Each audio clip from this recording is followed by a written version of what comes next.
Hi, I'm Tara and welcome back to my channel. Today I'm going to show you what I think is going to be a really good recipe to bring to a picnic, a party, even just for lunch. It's portable, easy to eat when you're walking around, socializing, and it's very delicious. I'm going to be showing you how to make chorizo and potato empanadas. Let's go over the ingredients.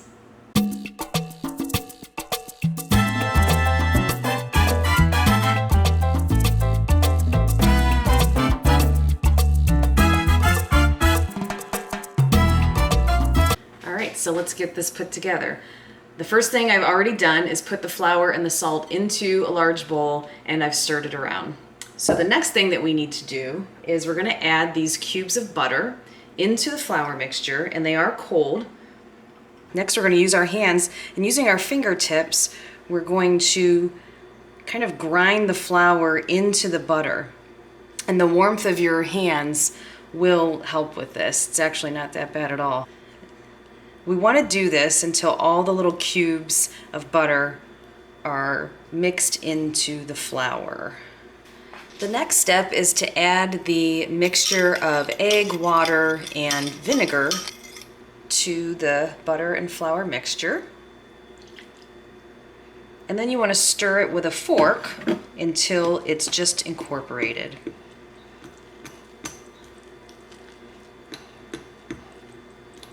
Next, we want to flour our surface, and we want to take this mixture and turn it out onto our floured surface. So we can gather it up and create our dough ball.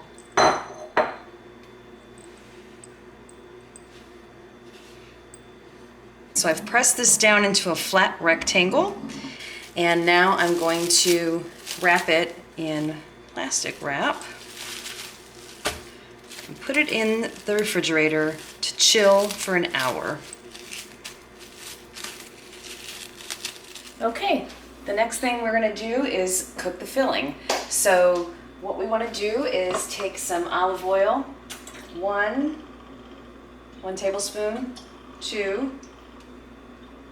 And the pan is nice and hot at a medium heat. And I'm just going to I have a pound of ground up chorizo here. It's removed from the casings. So we're going to add that to the pan.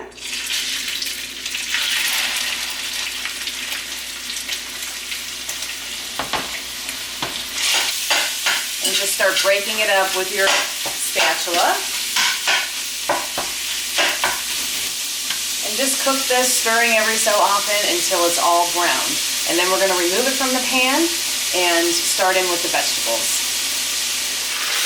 Once your chorizo is nice and brown, give it another stir, and you want to go ahead and remove it from the pan with a slotted spoon.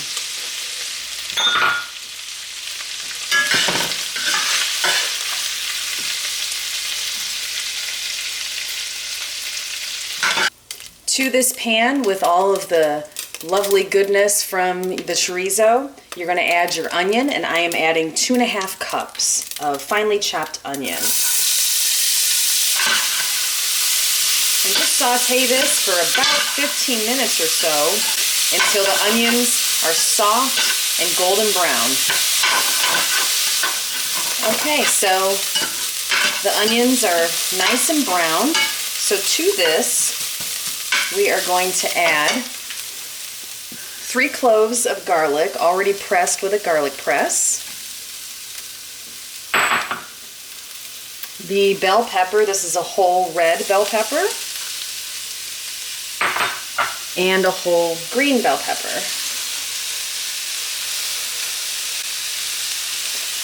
And we're also adding salt and oregano.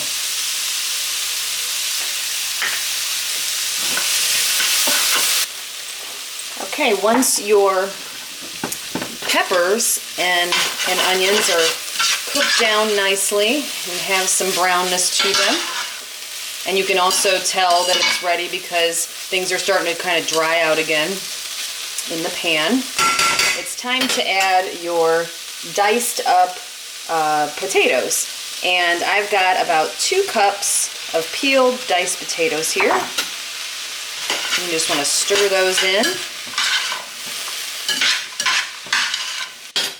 And you want to put your heat to a medium-low, and then grab a lid and put the lid on. You want to cook this mixture on medium-low, covered for about 8 to 10 minutes, or until the potatoes are just tender. So I'm going to check it at about 8 minutes and poke them with a fork, and if the potatoes are just tender, I'm going to take it off the heat. Okay, so I have taken the lid off the pan. I am able to pierce the potatoes with a fork. They are a bit firm still, but the fork goes in them easily. So I went ahead and stirred them up and added the cooked chorizo back to the potatoes. And now I'm going to take a little taste and just see if the seasoning is enough. If we need to add anything. I think the salt is good. I think what I am going to do is add a little bit of red pepper flake. This chorizo, while it's flavorful, it's not all that spicy. So I'm just going to shake on some red pepper flake for some added heat. So now I'm going to take this mixture off of the heat and transfer it to a bowl so that it can start cooling down. And in the meantime, I'm going to go ahead into the fridge and grab our empanada dough and start rolling it out. Okay, so I've pulled the dough out of the fridge, and the next thing we're going to do is divide this rectangle into 12 equal parts and roll each equal part into a little ball. Just make sure that it's equal thickness. And I'm just going to take a knife, and we want 4 by 3 to make 12, right? So, right? So we're going to cut in the middle, then cut each one into half. And then we need just 3 rows going this way. So I think like that looks pretty good. All right, next we can put all of these off to the side and work with each one individually. Make sure that the surface is floured enough. We don't want it to be too floured. And I don't have a rolling pin, so I am going to grab a bottle of wine and put a little plastic wrap down.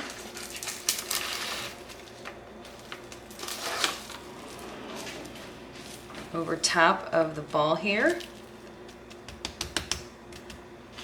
And I'm going to roll it out with the bottle of wine. I'm actually going to flour the bottle of wine a little bit so it doesn't even stick to the plastic wrap. That's better. See, wine comes in handy. I think that's good. So we will pull this off. All right, so we're going to take about 2 tablespoons of the mixture and put it in the center.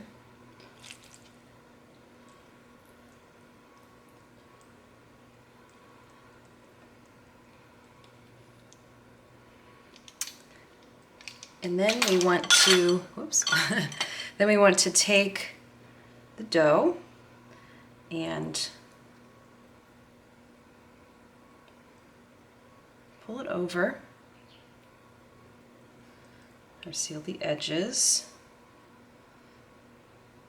And the dough is nice and soft. See, kind of pull it up. Now you want to kind of use a fork now. And I'm actually going to flour it a little bit so it doesn't stick. And then you just want to press just so it really stays shut. And then go ahead and put this on your baking sheet. And we are going to do this 11 more times.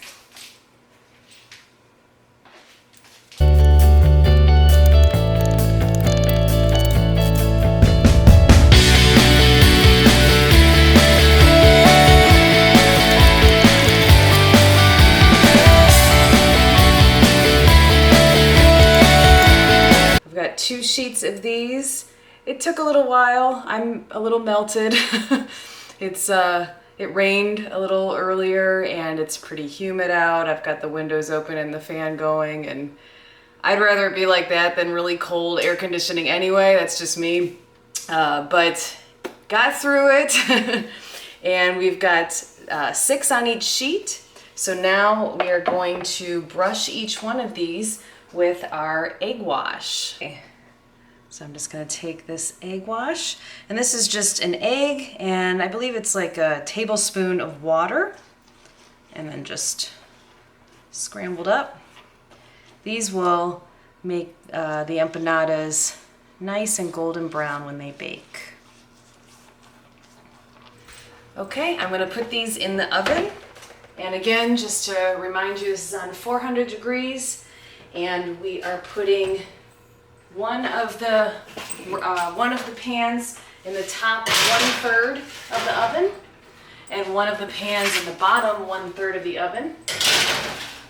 We are setting our timer for 25 minutes, and in the middle of the cook time, we will switch the pans within the oven so that they all cook evenly. We'll see how this goes. Are you ready to see this? Are you ready to see these? They turned out so good. I hope they taste good. That would be nice if they taste good too, but they look really good. So after 25 minutes in the oven, halfway through the cooking process, I switched to the baking sheets, and they turned out beautifully in that time. And here they are. Oh, look at them. They look so pretty. Yeah, so it made 12, and I just put them on this serving platter, and I went ahead and just put some store-bought salsa and sour cream on the side in case, people wanted to dip them. So anyway, this is the only one that's just a touch smaller, so I'm gonna try this one, because the rest of these I'm bringing to my brother's graduation party tomorrow, so gotta make them look pretty. So it's really hot. I'm gonna break it in half so you can see the middle and the steam coming out. Ooh. So I'm gonna try it first without anything.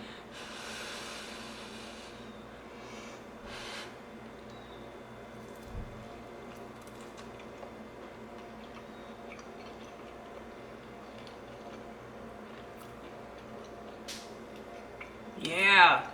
Oh my gosh. Really, really good. This crust is really buttery and flaky. The filling has got a great flavor. The potatoes are, nice and just pillowy soft. Everything tastes so good. It's great on its own. I'm gonna just put a little bit of the sour cream on because I love it, and a little salsa.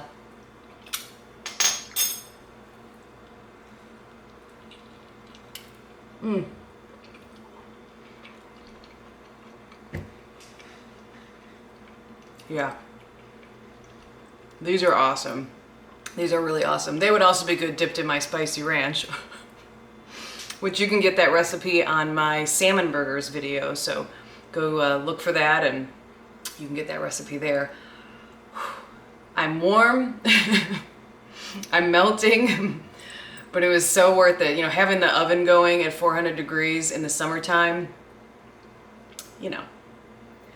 may not be exactly what you want to do, but it was worth it because these are delicious and my brother is going to go crazy for them. So congratulations, Jake, on your graduation. And thank you everyone for coming to watch another one of my videos. If you haven't already, please subscribe, hit the notification button so that you're notified anytime I have a new video. And I will see you next time.